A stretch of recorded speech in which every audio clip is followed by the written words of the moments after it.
L'hydrocéphalie est l'accumulation de liquide cérébrospinal dans le cerveau, et cette accumulation peut être liée à un défaut de circulation ou à un défaut de résorption, et de façon plus exceptionnelle, à un excès de production. Pour prendre en charge ce type d'hydrocéphalie, nous avons plusieurs options, soit la réalisation d'un orifice particulier pour que le liquide puisse de nouveau circuler, soit la mise en place d'un système de dérivation qui permet de conduire le liquide cérébrospinal soit dans le ventre, soit dans le cœur.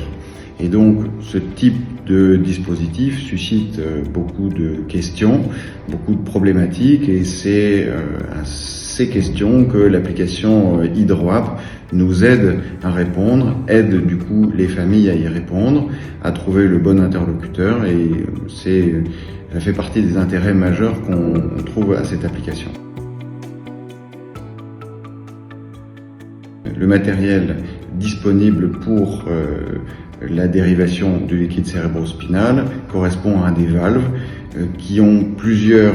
modalités, soit une régulation de pression, soit une régulation de débit, et chacune suscite un certain nombre de questions, un certain nombre de problématiques, chacune a avantages et inconvénients, et là encore, l'application HydroApp est un soutien important pour les médecins et pour les familles. Qui sont réglables, il y a des valves qui sont non réglables, il y a des valves qui ne laissent passer le liquide qu'au-delà d'une certaine pression, il y a des valves qui ne laissent passer qu'un débit fixe, il y a des valves avec système anti-siphon, donc autant de matériel différents avec différents constructeurs, et c'est important de savoir quel type de dispositif, quel type de valve porte le patient